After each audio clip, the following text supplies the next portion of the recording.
안녕하십니까? 성경 말씀 보시겠습니다. 출애굽기 12장입니다.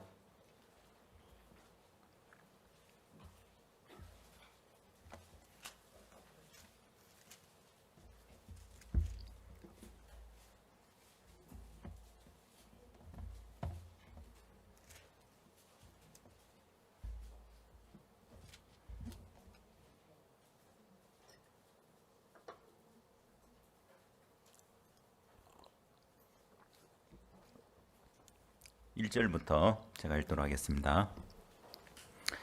여호와께서 애굽 땅에서 모세와 아론에게 일러 가라사대 이 달로 너희에게 달의 시작 곧 해의 첫 달이 되게 하고 너희는 이스라엘 회중에게 고하여 이르라 이 달 열흘에 너희 매인이 어린 양을 취할지니 각 가족대로 그 식구를 위하여 어린 양을 취하되 그 어린 양에 대하여 식구가 너무 적으면 그 집의 이웃과 함께 인수를 따라서 하나를 취하며 각 사람의 식량을 따라서 너희 어린 양을 계산할 것이며 너희 어린 양은 흠없고 1년 된 수컷으로 하되 양이나 염소 중에서 취하고 이달 14일까지 간직하였다가 해질 때에 이스라엘 회중이 그 양을 잡고 그 피로 양을 먹을 집 문 좌우 설주와 임방에 바르고 그 밤에 그 고기를 불에 구워 무교병과 썬 나물과 아울러 먹되 난로나 물에 삶아서나 먹지 말고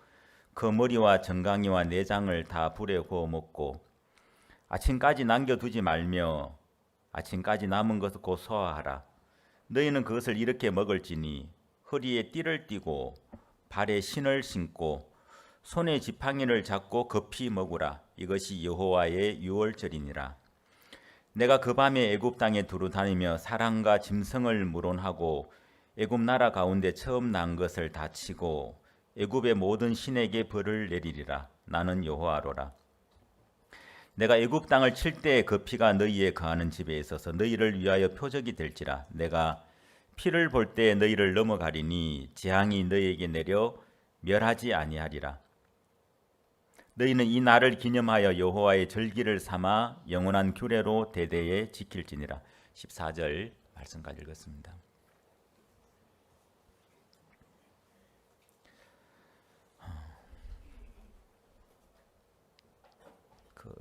나쁜 성도는 없다고 했는데 참 아멘이 되네요.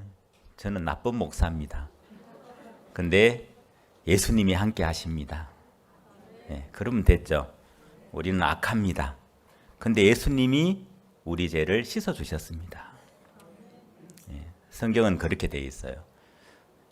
사람들은 이 성경을 오해해서 그 율법사처럼 예수님 없이 내가 온전케 되려고, 예수님 없이 내가 잘하는 사람이 되려고, 그게 무슨 의미가 있습니까?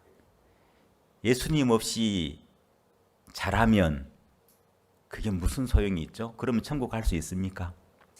예. 내가 좀 못해도, 좀 못나도, 연약해도 예수님이 함께 계시면 뭐가 문제가 되겠습니까? 그렇죠, 그죠? 근데 사단이 이 사람들의 마음을 속여 놓았다는 것입니다.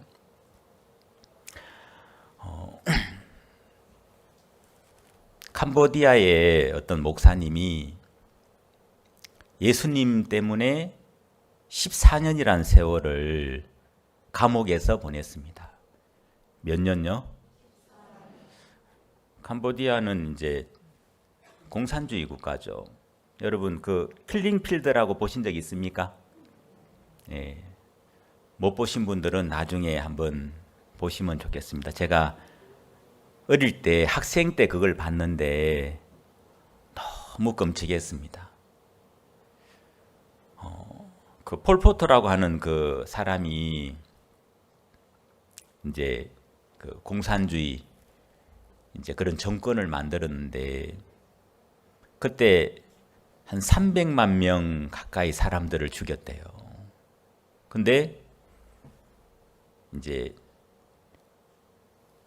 똑똑한 사람들이 있죠. 교사, 공무원 이런 사람들. 그 다음에 나중에 있죠. 손바닥을 만져보고 농부들은 이제 좀 무식하니까 이게 굳은 살이 배였잖아요. 여러분 손을 한번 펴 보십시오. 여러분의 굳은 살이 없는 사람 그때 다 죽었어요. 검사해가지고. 예. 예.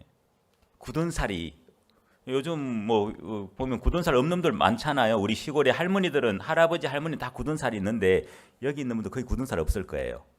그죠? 그런 사람들은 그래서 이제 제가 캄보디아를 가봤어요.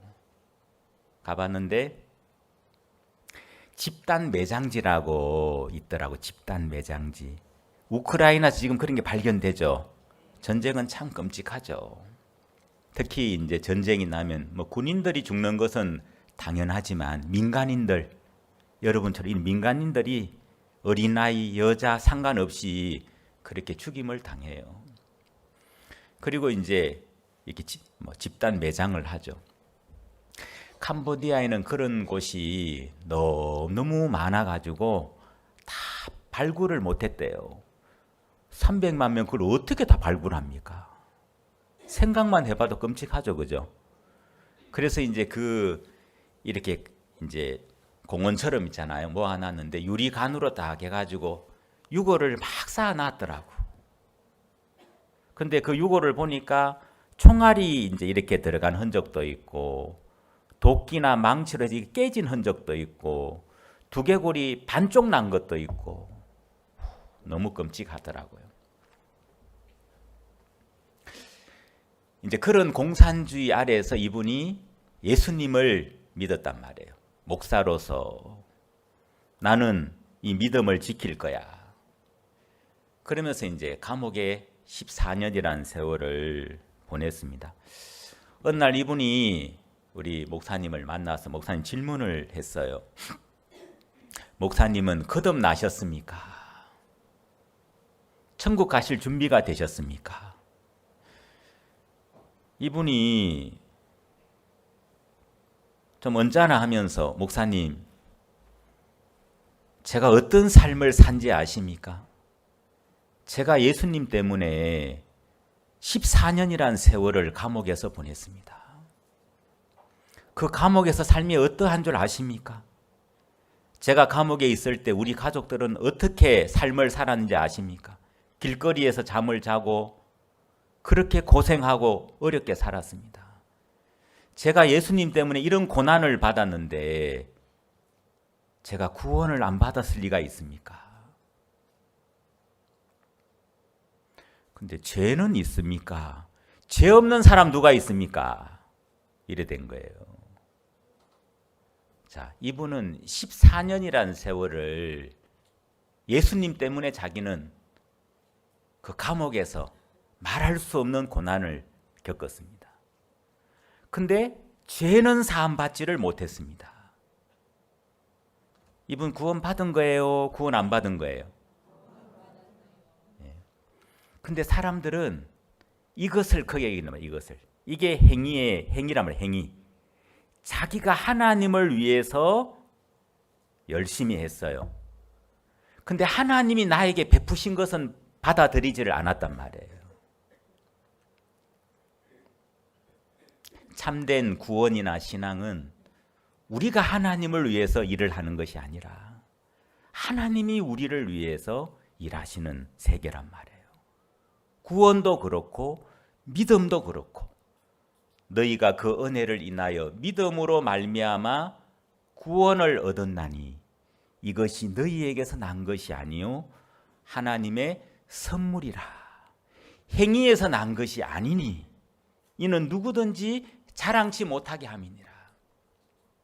그래서 어느 누구라도 진정 하나님의 은혜를 입은 사람은 하나님 앞에 딱 서면 내가 정말 자랑할 것은 하나님의 은혜, 예수님의 십자가, 예수님의 보혈 외에는 자랑할 게 없단 말이에요.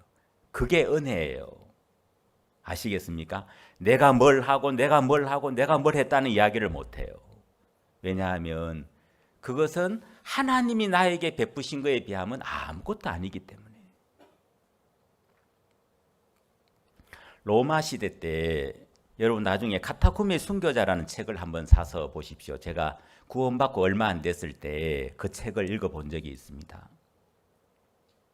근데 그건 실화예요. 실화. 진짜 있었던 일인데 여러분 카타콤이라고 들어보신 적 있습니까? 어디에 있어요? 이스라엘에 있죠? 로마에 있습니까? 아, 예, 로마에 있어요. 저도 아직 가보지는 못했는데 나중에 기회 되면 같이 한번 가보시면 좋겠습니다. 이 로마가 네로 당시에 굉장히 박해가 심했습니다. 여러분 네로 황제라고 들어보셨죠? 폭군 네로.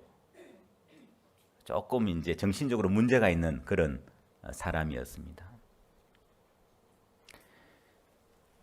그래서 이 사람들이 그때 당시에는 예수님을 믿는다고 하면 십자가에 못 박아버리고 화형을 시켜버리고 그 다음에 사자밥이 되게 해버려요. 여러분이 그때 그 시대에 살았다면 어떻게 하실랍니까? 갑자기 엄숙해지네. 예. 너 예수 믿으면 화형시켜버려. 너 자꾸 예수 믿는다면 너 사자밥 되게 할 거야. 너 자꾸 예수님 믿는다 그러면 십자가에 못 박아버릴 거야. 실제로 그래서 예수님 그 믿음을 있잖아요. 저버린 사람들도 많이 생겼습니다. 히브리서를 보면 이제 그런 부분들이 나오는데, 근데 그런 어려움이 있었지만 있잖아요.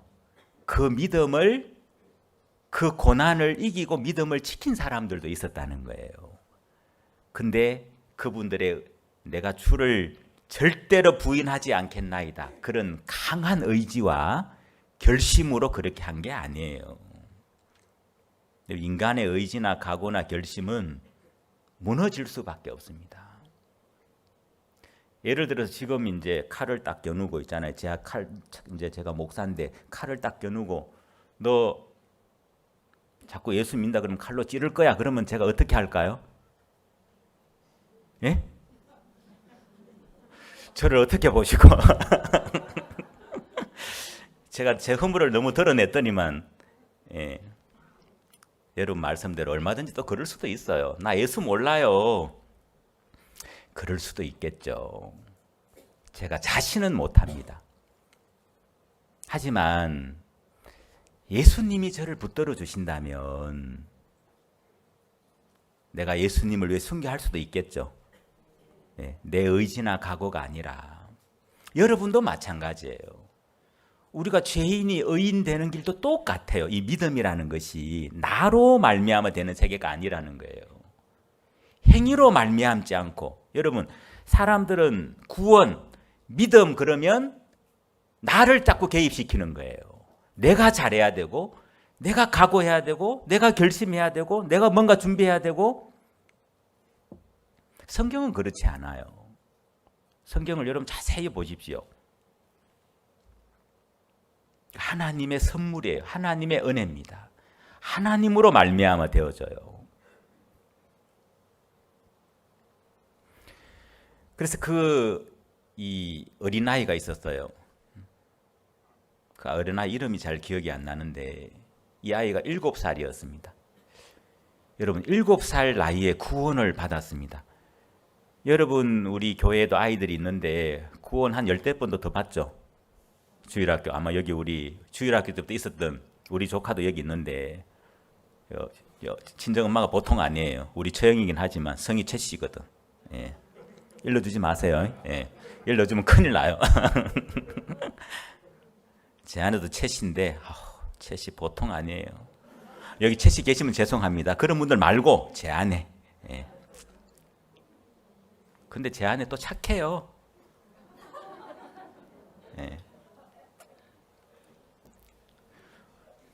지금 듣고 있는 거 같네. 보니까 큰일 났네.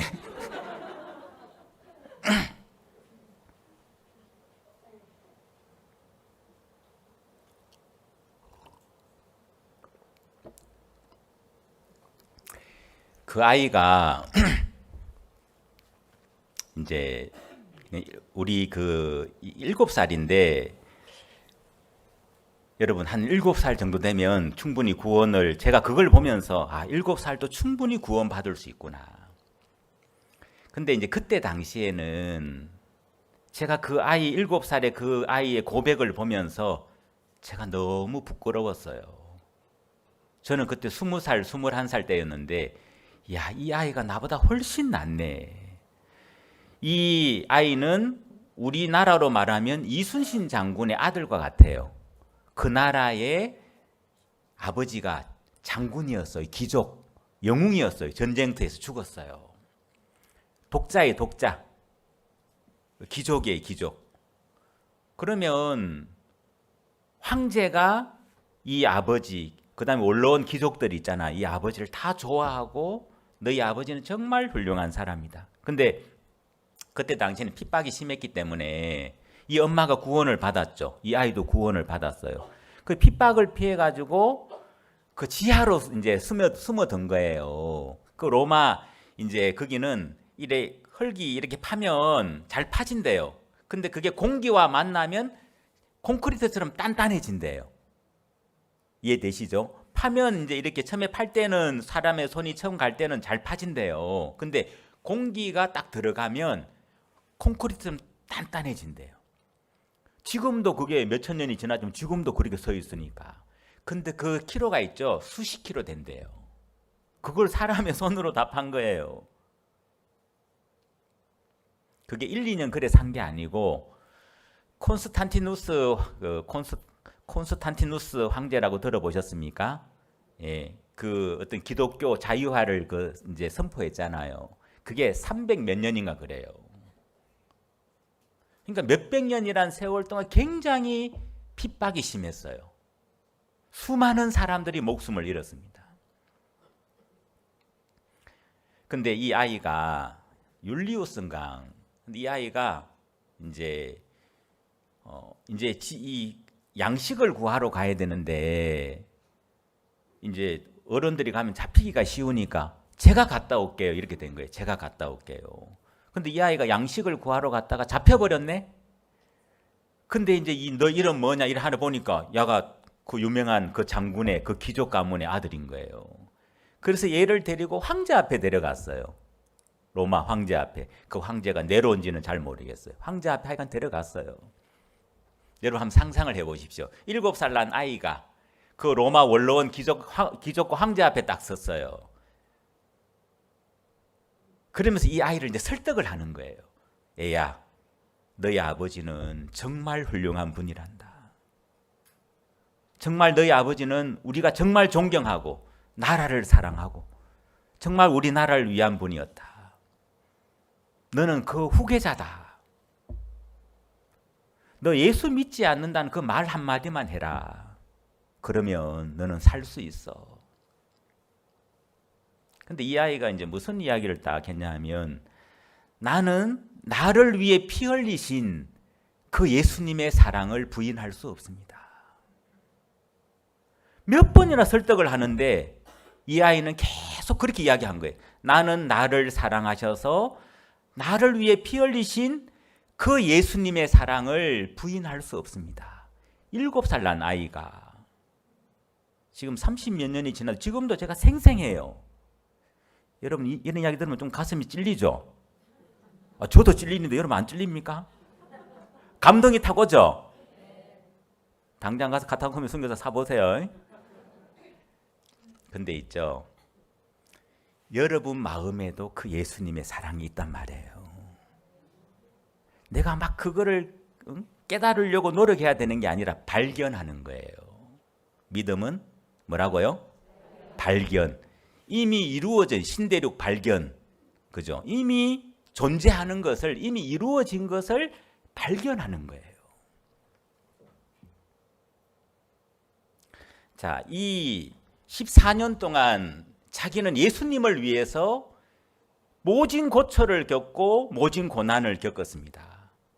근데 이분이 그 율법사처럼 가장 중요한 게 빠진 게 뭐냐 하면 자기를 위해 정말 사랑하신 예수님의 사랑은 받아들이지 않은 거예요. 맞죠? 예수님의 사랑은 받아들이지 않고 그 십자가에서 예수님 다 이루어놨는데 그것은 받아들이지 않고 이 사람 마음에는 자기가 하나님을 위해서 열심히 나는 이렇게 고난을 겪었고 이렇게 감옥에 갔다. 그것을 구원의 증거로 삼고 있는 거예요. 그렇지 않아요. 그건 잘못된 거죠. 그죠? 근데 이 어린아이 7살 아이 마음에는 예수님이 자기를 위해 하신 그것이 자기 마음에 가득 차 있는 거예요. 이게 은혜란 말이에요. 여러분 좀 이해되시죠? 그죠? 이게 행위와 은혜란 말이에요. 이 아이 마음에는 예수님이 가득 차 있어요. 그러니까 그 예수님은 그 창도 이기고 그 칼도 이기고 결국 이 아이가 화형을 당했는지 십자가에 못 박히러 갔어요. 잠깐 후에 우리가 주님 앞에 가면 그 아이를 만날 거예요. 그죠? 근데 그 아이는 죽음을 전혀 두려워하지 않더라고. 오래전에 그 대구에서 어떤 사형수가 있었는데 이 사람은 이제 사람을 죽여서 그래 사형 판결을 받아서 사형수를 무기수라고 합니까? 맞습니까?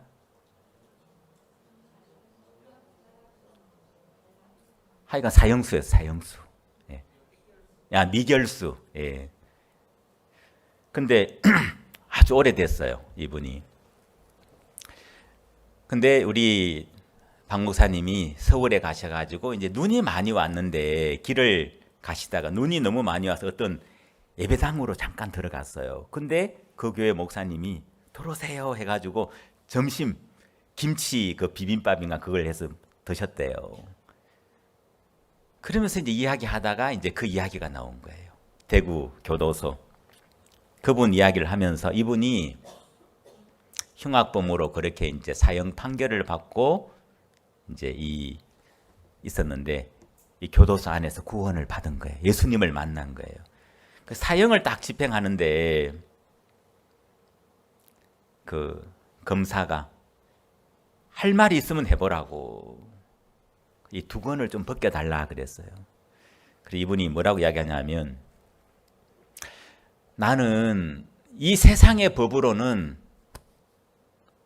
나는 죽을 수밖에 없고 또 세상의 법으로 나는 죄인이지만 나는 예수님의 피로 내 죄를 깨끗하게 씻었습니다. 여러분은 이 세상의 법으로는 죄가 없지만 하나님 앞에 서면 여러분은 죄인입니다. 나는 여러분이 불쌍합니다. 여러분도 저처럼 예수님 믿고 천국에 가시면 좋겠습니다. 그 다음 나의 갈 길 다가도록 나의 갈 길 다가도록 예수 인도하시니 그 다음 뭐죠?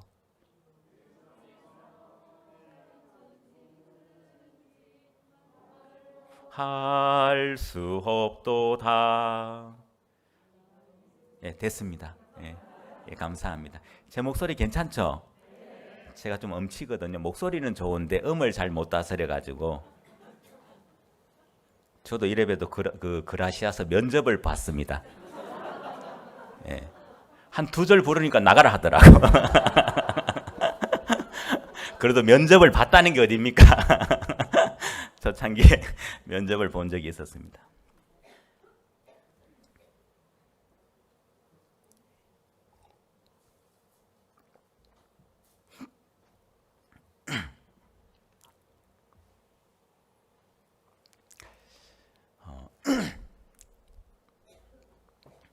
그래서 오늘은 예수님의 피에 대한 이야기를 좀 하려고 하는데요. 여기 6월절 보면 6월절의 핵심이 뭐냐 하면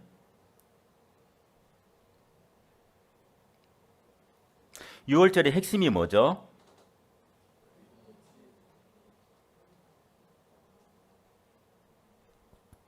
마이크 좀 켜주세요. 예, 6월절의 핵심은 어린 양의 피입니다. 뭐라고요? 예, 어린 양의 피. 예, 오늘 이 예수님 피에 대한 이야기를 좀 하려고 하는데 예수님의 피가 어떻게 우리 죄를 씻었는지 그 부분을 좀 이야기하도록 하겠습니다. 그래서 우리 레위기 4장 속죄 제사에 대한 말씀을 좀 나누려고 하는데요. 자, 우리 레위기 4장을 한번 펴보세요.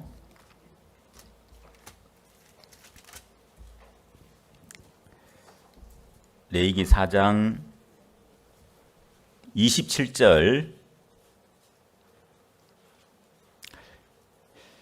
만일 평민의 하나가 여호와의 금령 중 하나라도 부지 중에 범하여 허물이 있었다가 그 범한 죄에 깨우침을 받거든 그는 흠없는 암염소를 끌고 와서 그 범한 죄를 인하여 그것을 예물로 삼아. 이 레위기 4장은 이제 속죄 제사에 대해서 말씀하고 있습니다.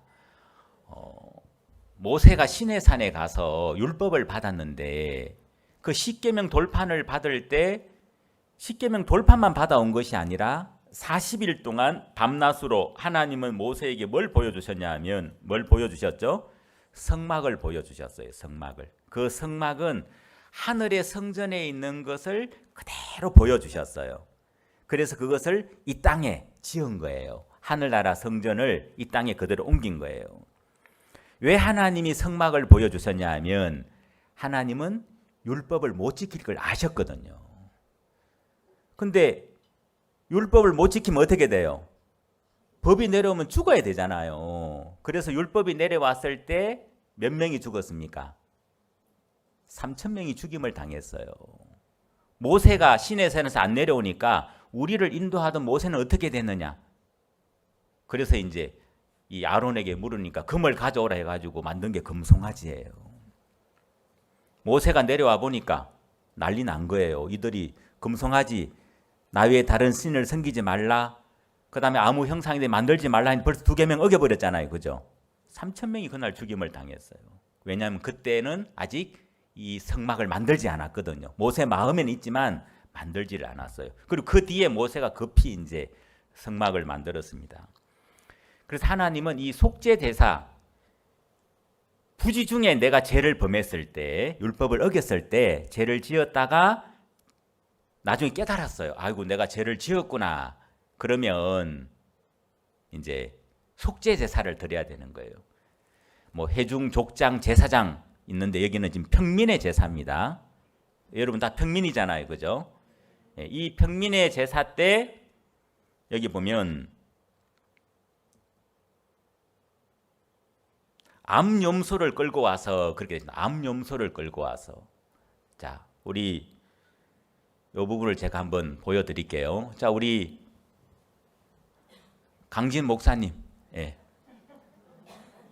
나오시고 또 우리 장로님 나오세요. 맨 뒤에 앉은 장로님. 예.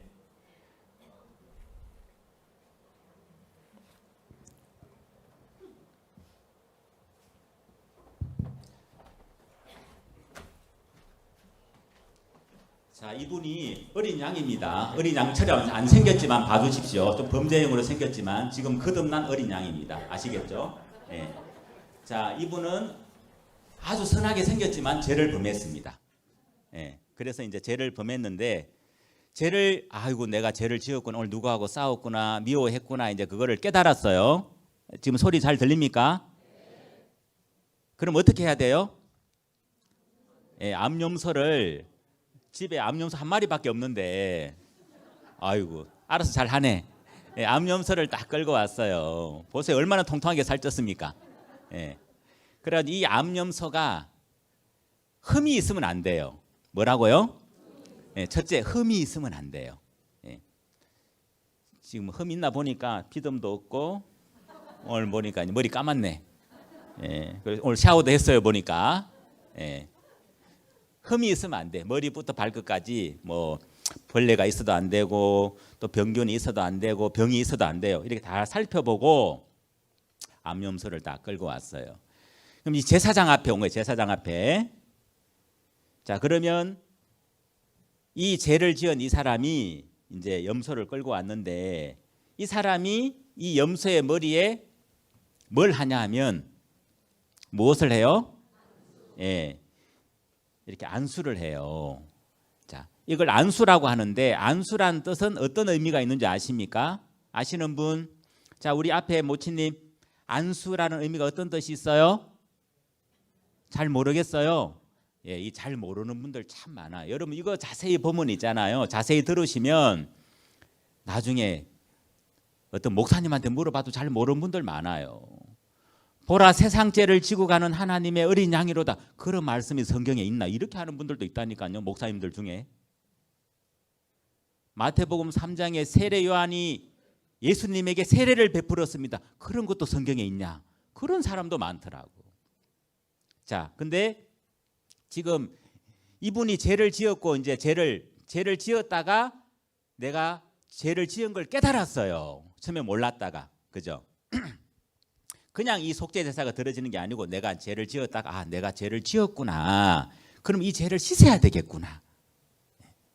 그 사람들은 이제 교회를 다니고 성당을 다니고 해요. 하지만 죄를 크게 생각지 않아요.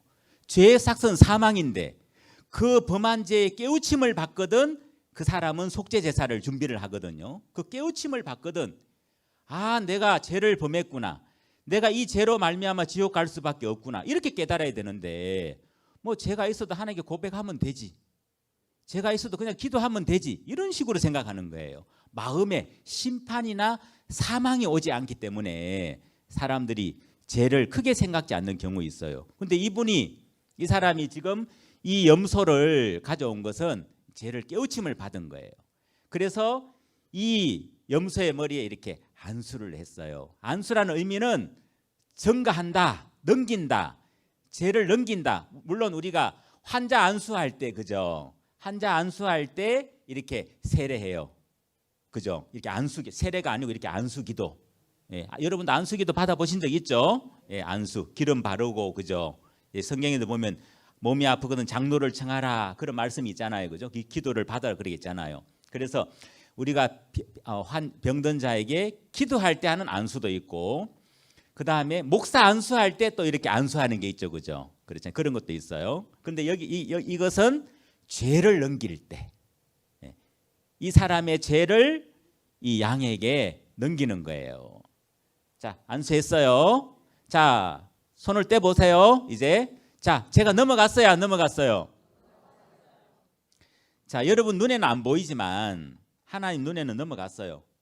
자, 이렇게 넘어갔단 말이에요. 예. 보이십니까? 예, 여러분 그 시각적인 효과를 위해서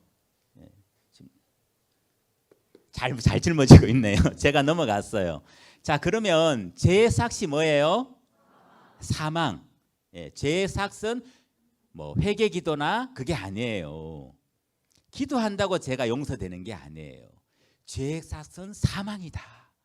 사망이라는 것은 피가 흘려져야 되는 거예요. 성경에는 생명이 피에 있으므로 피가 죄를 속한다 그렇게 되어 있거든요. 레위기 17장 11절에 보면 생명이 어디 있다고요? 생명이 피에 있으므로 피가 죄를 속한다. 무엇이 죄를 속한다고요? 피가. 예. 그 피가 죄를 속한다는 것은 사망을 지불하는 거예요. 이 염소가 이 사람의 죄를 짊어졌죠. 이제 누가 죽어야 돼요? 누가 피 흘리고 죽어야 돼요? 네. 자, 제가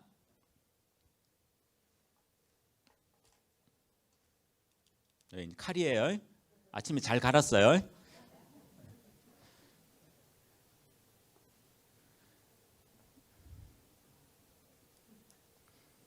자, 목을 찌릅니다. 찔렀어요? 예, 양은 이렇게 찌르면 말 없이 뭐 양이 고집 센 것도 있지만 이렇게 칼로 딱 찌르면 이렇게 이제 말 없이 이렇게 죽어요. 죽었죠? 그러면 이제 그 다음 어떻게 하냐면 자, 이전에 이분을 한번 생각해 봅시다. 자, 안수해 가지고 제가 넘어갔죠? 그러면 이 사람은 죄를 벗었어요, 안 벗었어요? 예, 죄를 벗었단 말이에요. 자, 그래서 일단 제가 넘어갔는데 피를 받아 가지고 이 양의 피를 목을 따 가지고 이제 피를 받아요. 피를 받아 가지고 이제 어디에 가냐면 성막 안에 보면 번제단이 있어요. 번제단.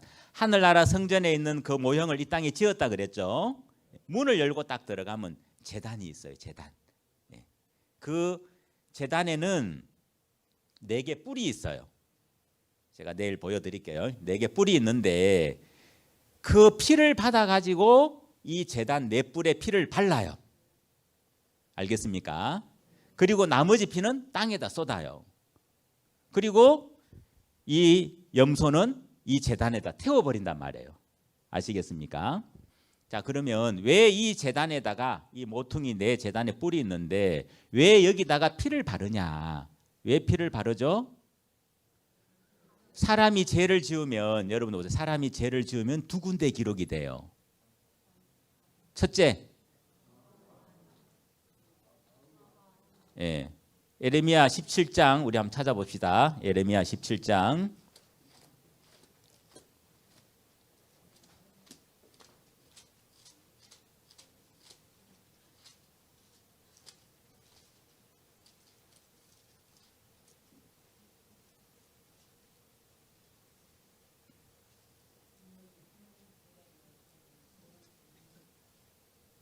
예레미야 17장이 아닙니까? 1절이죠. 예. 예레미야 17장 1절. 유다의 죄는 금강석과 철필로 기록되되 그들의 마음판과 그들의 담불에 새겨졌거늘. 사람이 죄를 지으면 첫 번째 내 마음에 죄가 기록이 되죠. 그죠? 내가 죄를 지었구나. 그리고 또 우리 죄를 누가 알아요? 하나님 마음에 죄가 기록이 되는 거예요. 그래서 이 담불에 이 제단은 하늘에 있는 거잖아요. 그죠? 이 담불에 피를 바르는 것은 하나님 마음에 기록된 죄를 씻는 거고, 그 다음에 나머지 피는 땅에 쏟는다 그랬죠. 이 땅은 우리 마음을 이야기해요. 그래서 우리 마음의 죄를 씻는 거예요. 이해되죠? 하나님 마음에도 죄를 씻고 내 마음에 있는 죄도 씻고. 그래서 그들의 마음칸과 그들의 담불에 새겨졌다. 계속 누워 있어요. 자, 근데 이 속죄 제사는 문제가 뭐냐 하면 여기 한 평민의 제사인데 죄를 지을 때마다 양을 잡고 염소를 잡고 해야 되는 거예요.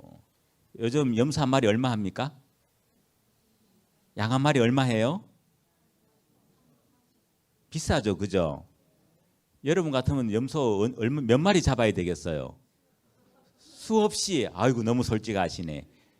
그래서 그게 피가 강같이 흘렀대요. 피가 그 제단에 그 밑에 피가 강같이 흘렀대요. 왜냐하면 그 이스라엘 백성들이, 그죠? 장정만 60만 명이 넘는데 얼마나 사람들이 많아요.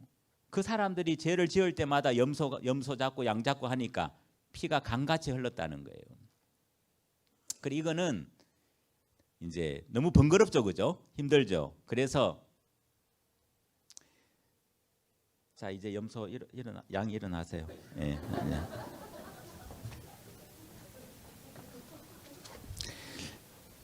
요건 이제 평민의 속죄 제사고요. 요렇게 해서 제가 씻겨진 건 알겠죠, 그죠?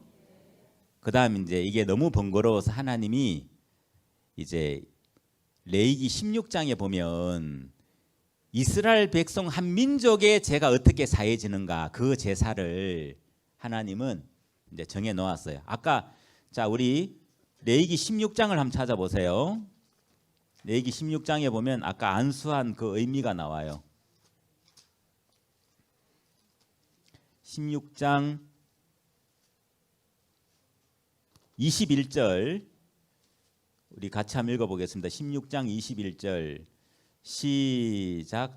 아론은 두 손으로 산 염소의 머리에 안수하여 이스라엘 자손의 모든 불의와 그 범한 모든 죄를 고하고 그 죄를 염소의 머리에 두어 미리 정한 사람에게 맡겨 광야로 보낼지니.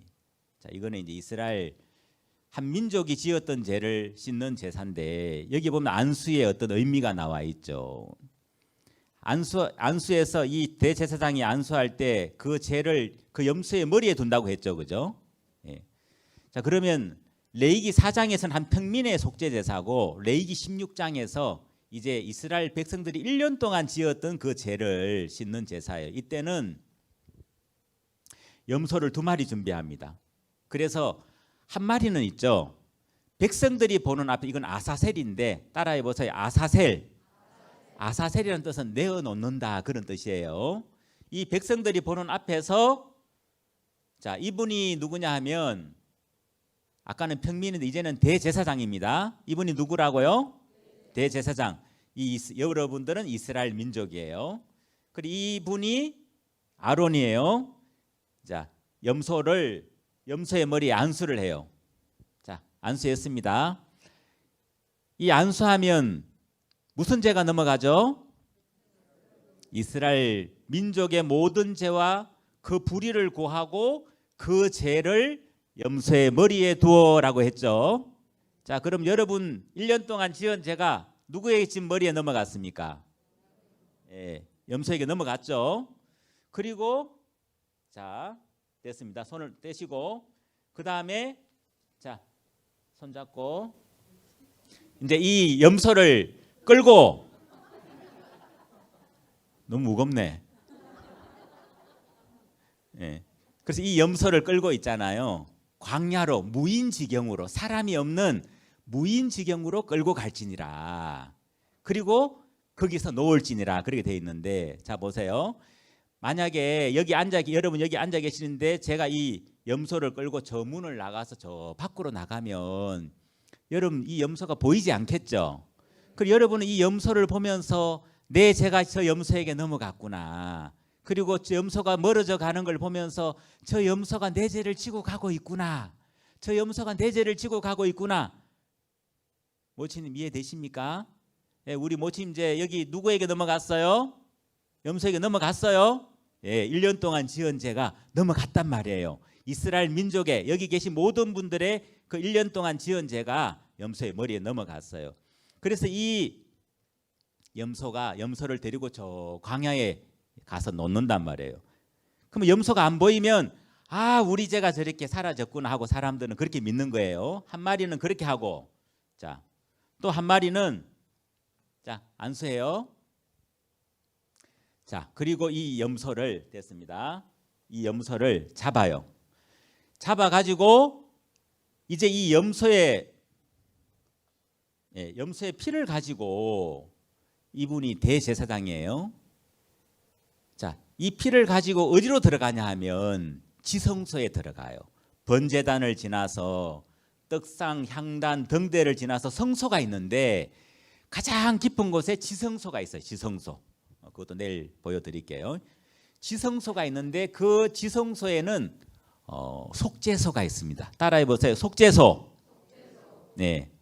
그 속죄소 안에는 이 속죄소는 성경에 보면 내가 거기서 너와 만나고라는 말씀이 있어요. 하나님이 우리를 만나는 장소, 만나고 싶은 장소, 죄가 씻어지는 장소. 그거는 다른 말로 하면 시언자, 은혜를 베푸는 자리. 하나님이 정말 우리에게 은혜를 베풀고 싶은 그 자리가 우리의 죄가 깨끗하게 씻겨지는 그 장소란 말이에요. 그래서 그 속죄소에 이 피를 가지고 들어가서 피를 뿌려요. 대제사장이. 몇 번을 뿌리냐 하면 7번을 뿌려요. 아시겠습니까? 7번을. 몇 번 뿌린다고요? 네, 7번을 이 속죄소 뚜껑에다 뿌리는 거예요. 근데 이 대제사장이 입은 옷에는 한 금방울 한 석류, 이게 요 소매 같은 데 있죠. 이게 방울이 달려 있어요. 방울. 그래서 제사장이 그러면 방울 소리가 나요. 여러분 고양이 목에 방울 걸어놓으면 딸랑딸랑 방울 소리가 나죠. 제사장 옷에도 방울이 달려 있어요. 그래서 걸을 때도 방울 소리가 나지만 요 손에도 방울이 달려 있어서 이런 데 방울이 달려 있어서 피를 뿌리면 방울 소리가 더 크게 나겠어요, 안 나겠어요? 근데 이 성막은 바깥에 이렇게 높이가 한 2m가 넘어요. 그리고 그 성소는 다 천막으로 쳐놨기 때문에 밖에서 안을 볼 수는 없어요, 백성들이. 근데 가까이 들으면 방울 소리는 들을 수 있어요. 아, 제사장이 지금 번제단을 지났구나. 아, 지금 떡상을 지나고 있네. 아, 성소 좀 들어갔겠구나. 오, 지금 방울 소리가 나네. 한 번 났어, 두 번 났어, 세 번 났네. 7번 방울 소리가 난 거예요. 그러면 백성들 마음에 아, 우리의 죄가 깨끗하게 씻겨졌구나. 그렇게 이제 믿는 거예요. 아시겠습니까? 그 방울 소리가 바로 뭐냐 하면 복음이에요. 아, 우리의 죄가, 우리가 1년 동안 지은 죄가 이렇게 깨끗하게 씻겨졌구나. 이해되시죠? 레위기 4장 평민의 속죄제사, 레위기 16장의 한 민족의 속죄제사. 자, 이제는 예수님이 오셨어요. 예수님이. 자, 이제 일어나세요. 자, 이제는 대역을 바꾸도록 하겠습니다. 자, 이제는 이분이 어린 양인 이제는 예수님. 물론 예수님처럼 생기진 않았지만 예수님 흠모할 만한 것이 없었습니다. 예수님. 이분이 누구라고요? 예수님. 자, 이분은 누구냐 하면 세례 요한. 세례 요한. 여러분 세례 요한이 누군지 아십니까? 누구예요? 예수님은 세례 요한은 예수님보다 몇 개월 먼저 태어났어요? 예. 세례 요한의 엄마는 누구예요? 엘리사벳. 아빠는 누구예요? 예? 사가랴. 예. 이 세례 요한의 아버지는 제사장이었습니다. 이 세례 요한이 예수님보다 6개월 먼저 태어나서 요단강에서 이 세례 요한이 회개의 세례를 베풀었어요. 회개하라, 천국이 가까웠느니라. 그러면서 이 요한이 회개의 세례를 베풀었습니다. 자, 크게 한번 말씀해 보세요. 회개하라, 천국이 가까웠느니라. 회개하라 천국이 가까웠느니라. 회개하라 천국이 가까웠느니라. 예, 회개하라, 천국이 가까웠느니라. 이 세례 요한이 이 백성들에게 회개의 세례를 베풀었습니다. 근데 이 회개의 세례는 죄를 사하는 건 아니었어요. 너희들 하나님께 돌아와, 마음을 돌아와. 근데 세례 요한이 어느 날 이 요단강에서 이제 또 세례를 베풀고 있는데 누구예요? 예수님이 요단강에 오시는 거예요. 근데 다른 사람들은 잘 모르는데 이 세례 요한은 예수님을 알아봤어요. 예수님이 누군지. 아, 저분이 하나님의 아들이구나. 저분이 우리를 구원하러 오셨구나. 알아봤어요. 그래서 예수님이 요한에게 딱 가면서 뭐라고 말씀하시냐면 나에게 세례를 베풀어 달라. 나에게 세례를 베풀어 달라. 좀 예수님답게 이야기해 보세요. 나에게 세례를 베풀어 달라. 다시. 나에게 세례를 베풀어 달라. 나에게 세례를 베풀어 달라. 예수님이 요한에게 이렇게 말씀했어요. 근데 요한이 어찌하여 당신이 내게로 오시나이까? 어찌하여 당신이 내게로 오시나이까? 어찌하여 당신이 내게로 오시나이까? 어찌하여 당신이 내게로 오시나이까? 이게 이제 무슨 이야기냐면 내가 당신에게 세례 받아야 되는데 어찌 나한테 세례를 달라 합니까? 그런 의미죠. 여러분 보세요. 예수님이 커요? 세례 요한이 커요? 예수님은 하나님의 아들이고 이분은 사람의 아들이에요.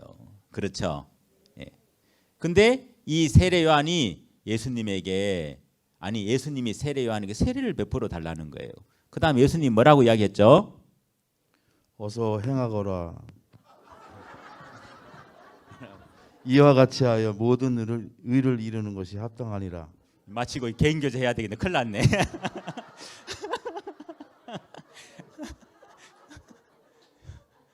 이 성경을 제대로 모르고 있어요 지금. 큰일 났네. 이제 허락하라. 이제 허락하라. 이와 같이 하여 지금 이제 저기 인도에 갔다 와서 시차가 적응이 안 돼서 좀 이해를 하십시오. 예, 이해를 하십시오.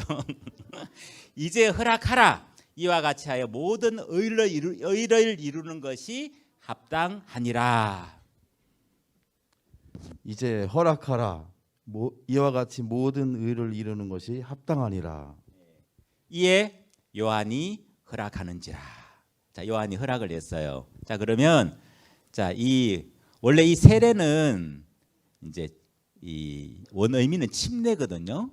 뭐 우리가 보통 장로교나 가톨릭에서 이렇게 약식 세례 하잖아요. 그죠? 물 뿌리잖아요. 근데 원래는 이렇게 물에 잠기는 거예요. 여러분 침례 받으셨죠? 그죠? 그 세례는 뭐 장사 지낸다. 옛사람을 장사 지낸다. 이제 그런 의미인데 이 예수님은 이제 이 예수님이 세례 요한에게 지금 세례를 받습니다. 근데 세례를 베풀면 반드시 이렇게 머리에 손을 얹고 안수를 하게 돼요. 여러분 침례 받을 때 머리 손 얹고 기도했죠? 그죠? 근데 아까 이 안수의 의미가 어떤 의미가 있다 그랬습니까? 예. 근데 여러분 세례 요한이 누군지 알아야 돼요. 여러분 사람들 이렇게 만나서 물어보면 세례요한이 누군지 잘 몰라요. 예. 세례요한이 누구예요? 세례요한이 왜 예수님에게 세례를 베풀었어요? 잘 몰라요. 여러분 교회를 오래 다니셨지만 여러분 잘 몰랐던 분들 많이 계시죠? 세례요한은 마태복음 11장에 보면 여자가 낳은 자 중에 세례요한보다 더 큰 이가 일어남이 없도다 그런 말씀이 있거든요. 자, 아까 양에게 자기가 죄를 지은 사람이 양에게 안수를 했죠. 그 다음에 대제사장이 이스라엘 민족을 대표해서 그 염소에게 안수를 했습니다. 그래서 개인의 속죄 제사는 자기가 안수를 하면 되지만 이스라엘 민족의 죄를 염소에게 넘길 때는 대표자가 필요했어요. 그 사람이 대제사장 아론이에요. 근데 이 세상 모든 사람의 죄를 예수님에게 넘기려고 하면 여러분의 죄는 어떻게 예수님에게 넘길 수 있어요? 예수님은 지금 하늘나라 계신 우편 하나님 보좌 우편에 앉아 계시는데 여러분이 타임머신 타고 2000년 전으로 돌아가서 예수님에게 안수하랍니까? 그거 불가능하잖아요. 그죠? 그래서 내 대신 또 이 세상에 있는 모든 사람을 대신해서 예수님에게 죄를 넘길 대표자가 필요했단 말이에요. 그래서 하나님은 그 사람으로 누구를 선택했냐면 누구예요? 네, 세례요한이에요. 세례요한. 네. 그래서 이 세례요한이 자 예수님께 안수하세요. 자 안수했어요. 여러분 보이죠? 자 제가 넘어갑니다. 자 손 떼시고 자 제가 넘어갔어요. 이게 무슨 죄인 줄 아십니까? 어떻게 아셔요? 자 이튿날 자 예수님 일어나세요. 자 딱. 아이고 짊어졌네. 자 예수님이 저쪽에서 걸어와 보세요. 다시 이제 요단강에 이튿날 예수님이 다시 요단강에 이렇게 오시는 거예요. 자 예수님 걸어오세요.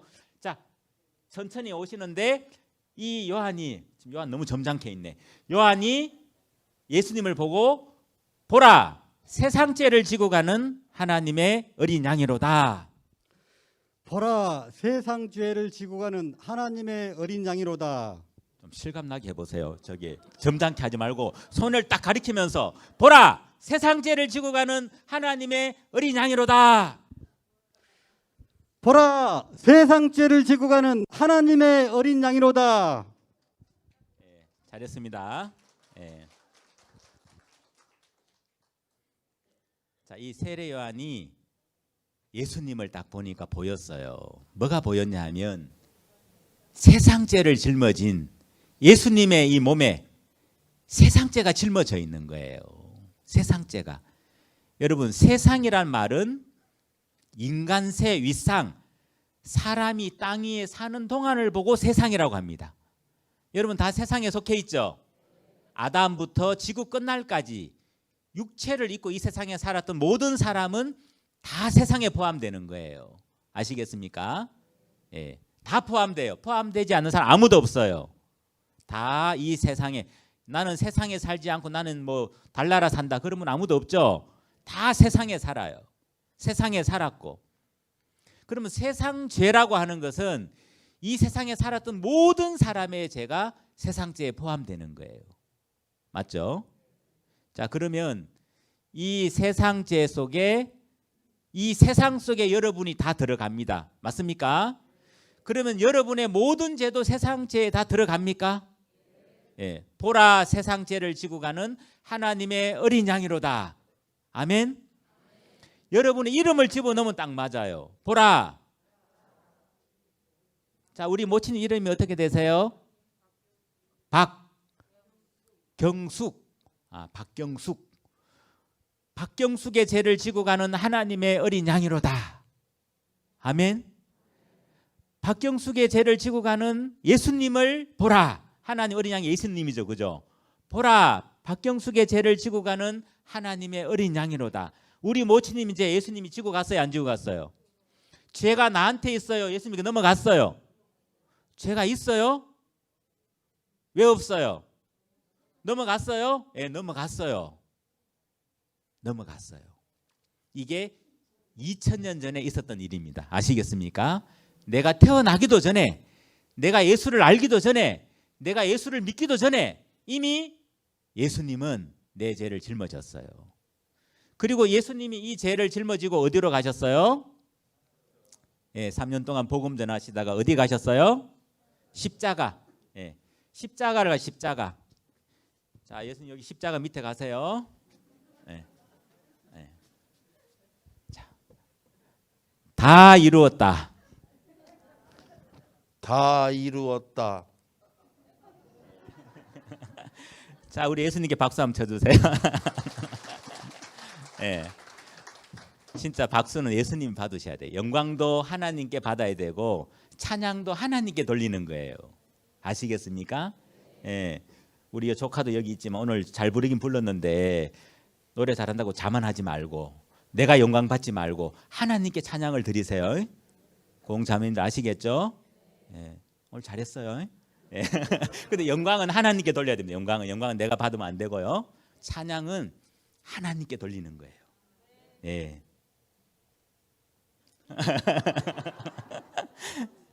자, 예수님이 다 이루었다 했어요. 다 이루었다. 무엇을 다 이루었을까요? 세상 죄, 내 모든 죄를 예수님이 다 이루었단 말이에요. 감사하죠? 이게 바로 예수님이 우리를 위해 이루어 놓으신 거예요. 그래서 예수님이 피를 흘리셨죠? 예수님이 피를 흘리셨어요. 예수님이 피를 흘리셔서 여기 보세요. 예수님이 여기도 못 박히고 여기도 못 박히고 여 발에도 못 박히고 옆구리에는 창에 찔려서 물과 피를 쏟고 머리에는 가시 면류관을 쓰고 그 다음에 그 전에 채찍으로 예수님이 너무너무 고난을 당했어요. 근데 그 채찍 끝에는 못, 유리, 쇠 같은 거 있죠. 따라하지 마세요. 가죽의 끝에다가 있잖아요. 유리, 쇠 조각 그런 것을 붙여가지고 사람을 딱 때리면 박혀버려요. 그래가지고 딱 떼버리면 살이 떨어지면서 피가 푹 솟구치는 거예요. 근데 보통 사람들은 요거 맞다가 쇼크 증상 일어나가 죽어요. 예수님 십자가에 못 박히기 전에 벌써 이런 고난을 겪었습니다. 너무 많이 맞아가지고 피를 많이 쏟았어요. 근데 이제 그 매를 맞고 예수님이 십자가에 못 박혔잖아요. 여기 못 박히고 여기도 못 박히고 여기도 못 박히고 여기는 창에 찔리고 머리에는 가시 면류관을 썼죠. 네 군데, 물론 머리 빼면 네 군데죠. 동서남북, 남녀노소, 빈부귀천, 세상죄를 짊어졌다고 하는데 동쪽에 있는 사람, 남쪽에 있는 사람, 동서, 서쪽, 남쪽, 북쪽에 있는 사람, 그 다음에 남녀노소, 남자나 여자나 나이 많은 사람이나 젊은 사람이나 어린아이나 빈부귀천, 가난한 사람이나 부한 사람이나 귀한 사람이나 천한 사람이나 이 세상 모든 사람의 죄를 예수님이 다 씻어주셨다는 거예요. 다 이루었다.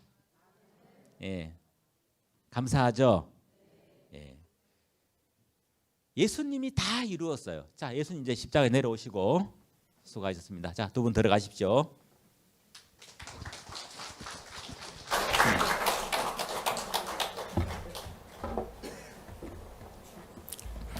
여기서 중요한 것은 예수님이 피를 흘렸다는 것입니다. 예수님이 십자가에서 예수님의 피를 보혈이라고 하거든요. 물론 우리도 피가 있죠. 근데 우리 죄 때문에 우리가 죽어버리면 우리는 구원받을 수가 없는 거예요.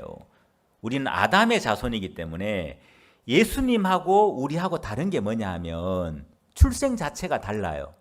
맞죠? 우리는 아담의 자손이고 예수님은 성령으로 잉태하셨어요. 우리는 죄의 씨로 태어났고 예수님은 의의 씨로 태어났어요. 우리는 태어나서 죽을 때까지 몸과 마음으로 죄를 범할 수밖에 없는 인간이지만 예수님은 33년 동안 육체를 입고 이 땅에 사시면서 단 한 번도 범죄한 적이 없어요. 맞죠? 그래서 예수님이 구원자가 될 수 있는 거예요. 예수님만이 구원자가 될 수 있어요. 그래서 우리의 죄값을 치르기 위해서 죄의 삭은 사망이죠. 그래서 피를 흘리신 거예요. 피를. 그래서 그 예수님의 피는 우리의 죄를 눈과 같이 깨끗하게 씻었다는 것입니다. 그래서 이 유월절 있죠. 이 유월절 규례가 뭐냐 하면 이 정월 14일 날 이스라엘 백성들이 430년 동안 애굽에서 종살이 하다가 마지막 10번째 재앙이 장자의 재앙인데 하나님이 모세에게 말씀했어요.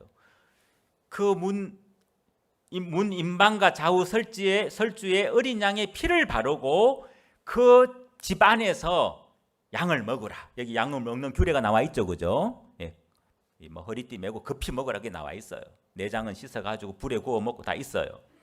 근데 제일 중요한 것은 문 임방과 좌우 설주에 어린 양의 피를 바르라. 그래서 이스라엘 백성들이 그 어린 양을 잡아가지고 피를 발랐어요. 설주는 이 설주라는 기둥 문이 있으면 저기 이제 우리가 보통 문이 있으면 좌우에 이렇게 기둥이 있고 이걸 설주라고 하고 이걸 임방이라고 하거든요. 그러니까 이 사방에 피를 바르라는 거예요. 그러면 이스라엘 백성들은 그 이야기를 듣고 다 피를 발랐어요. 애굽 사람들도 거기 피를 바르면 살아요, 죽어요? 살죠. 성경에는 뭐라고 되어 있냐 하면 딱 하나의 조건이에요. 내가 피를 볼 때 너희를 넘어가리니. 하나님이 이 죽음의 천사가 보는 것은 딱 하나밖에 안 봐요. 이스라엘 백성이냐 애굽 사람이냐 신분이 높냐 낮냐 그런 걸 보는 게 아니고 문 임방과 좌우 설주에 피가 발리어져 있냐 피가 안 발리어져 있냐 그걸 보는 거예요. 근데 이스라엘 백성들이 모세 이야기를 듣고 피를 발랐어요. 애굽 사람들도 피를 바르면 살겠죠. 근데 여러분, 자, 이스라엘 백성이 피를 딱 발라놓고 어떤 사람은 이제 거기서 이제 그 뭡니까? 잠을 자는 사람도 있었고 또 어떤 사람은 이제 열심히 양고기 먹는 사람도 있었어요. 근데 잠을 자는 사람은 살았을까요? 죽었을까요? 예, 잠을 자는 사람도 살아요. 왜? 하나님 뭘 보신다고요? 어린 양이 피를 봐요. 근데 어떤 사람은 피를 안 바르고 거기서 간절하게 기도해요. 거기서 금식하고 있어요. 살아요? 죽어요? 또 어떤 사람은 피는 안 바르고 양고기 열심히 먹고 있어요. 살아요? 죽어요? 자, 우리 출애굽기 12장을 한번 보세요.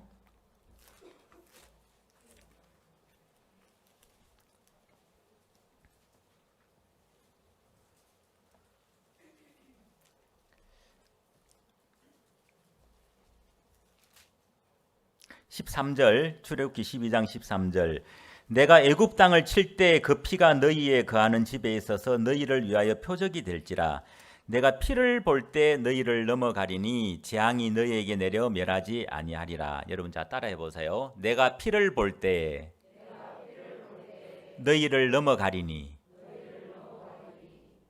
이 6월이라는 단어는 패스 오버, 영어로 패스 오버. 예, 넘어간다. 죽음이 넘어간다. 뭐 재앙이 넘어간다. 그런 의미예요. 패스 오버. 넘어간다는 거예요. 6월 넘어간다. 죽음이 오지 않고 넘어간다는 거예요. 근데 여기 분명히 그래 되어 있죠. 피를 볼 때 너희를 넘어간다 그랬죠. 예. 그게 유일한 조건이에요. 다른 거 아니에요. 피를 볼 때 너희를 넘어간다. 근데 28절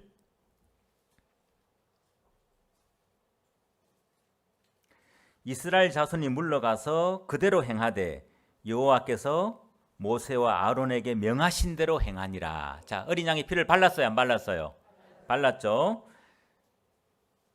29절 밤중에 여호와께서 애굽 땅에서 모든 처음 난 것 곧 위에 앉은 바로의 장자로부터 옥에 갇힌 사람의 장자까지와 생축의 처음 난 것을 다 치심에 30절 우리 같이 읽겠습니다. 시작.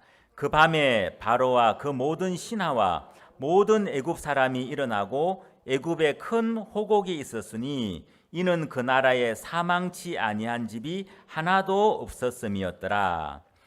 호곡은 소리내어 슬피 우는 것을 큰 소리로 우는 걸 호곡이라고 합니다. 집안에 누가 죽으면 슬프잖아요, 그죠? 자식이 죽든지 뭐 장자가 죽든지 그러면. 근데 여기는 뭐라고 되어 있냐면 이스라엘 백성들 중에 죽었다는 이야기는 없고요. 애굽 사람은 여기 보면 바로의 장자로부터 옥에 갇힌 사람의 장자와 생축에 처음 난 것, 그러니까 가장 높은 바로의 장자, 그죠? 왕자부터 가장 천한 감옥에 있는 그 사람의 아들, 그 다음에 생축에 처음 난 것까지 사망치 아니한 집이 한 집도 없었다. 그건 뭐예요? 다 죽었다는 거죠, 그죠? 왜 죽었을까요? 피를 바르지 않아서.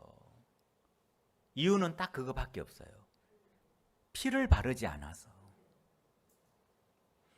이게 바로 뭐냐 하면 예수님의 피에 대한 그림자예요. 누가 천국을 가고 누가 지옥을 가는가. 여러분 이해되시죠? 우리 마음에 예수님의 피를 바르면 이 문인방과 좌우설주의 피를 바르면 사는데 지금은 예수님의 그 피를 우리 마음에 바르면 그 사람은 6월 패스오버 되는 거예요. 천국 가는 거예요. 사망이 임하지 않는 거예요. 그 예수님의 피를 우리 마음에 바른다는 게 무슨 의미냐 하면 교회를 다니는 사람이 예수님 나 피 믿습니다. 그거 안 믿는 사람 누가 있어요. 근데 예수님의 피를 믿는다는 것은 어떤 의미냐 하면 예수의 피가 내 죄를 눈과 같이 깨끗하게 씻어주셨습니다. 예수님이 세상 죄를 짊어지셨습니다. 예수님 십자가에서 다 이루었다고 하셨습니다. 그래서 그 예수님의 피가 내 죄를 눈과 같이 깨끗하게 다 씻어주셨습니다. 그래서 나는 죄가 없습니다. 그것을 믿는 게 예수의 피를 바르는 거예요. 아시겠습니까? 그럼 피를 바르지 않는 것은 나 예수 믿지 않아요. 나 교회 안 나가요. 그것도 맞지만 열심히 그 목사님처럼 14년 동안 감옥에 갔어요. 자기는 예수님 때문에 고난을 겪었어요. 근데 죄는 시선받지 못했어요. 예수님 피 바른 거예요? 안 바른 거예요? 마음에 피를 바르지 아니한 거예요. 그러니까 그 사람에게는 사망이 오는 거예요. 여러분 이해되시죠? 이것은 우리가 뭘 하는 게 아니라 예수님이 다 이루었다 했어요. 그래서 우리는 예수님의 피가 예수님이 십자가에서 흘리신 그 피가 다 이루어 나왔구나. 세상 죄를 다 짊어지시고 깨끗하게 해놓으셨구나. 그것을 우리 마음에 받아들이는 거예요. 예. 그러면 우리 마음에 유월절이 이루어지는 거예요. 예수님의 피가 내 마음에 발려지는 거예요. 아시겠죠? 그걸 보고 구원이다. 예. 거듭난다. 하나님의 자녀가 된다. 그거예요. 근데 나는 예수님의 피를 믿는다 하면서도 내 마음에는 죄가 있습니다. 이건 예수님을 믿는 거예요? 안 믿는 거예요? 안 믿는 거예요. 왜냐하면 그것은 예수의 피가 내 죄를 못 씻었다는 것하고 똑같은 이야기예요. 맞죠? 예, 예수님의 피는 보혈이에요, 보혈. 예수님의 피는 실패하지 않았어요. 예수님의 피는 지금이나 그때나 지금이나 영원토록 그 효과가 동일한 거예요. 영원한 속죄를 이루셨어요. 그래서 우리의 죄를 예수님은 눈과 같이 깨끗하게 해주셨다는 것입니다. 네. 자, 오늘 여기까지 하도록 하겠습니다. 기도하시겠습니다.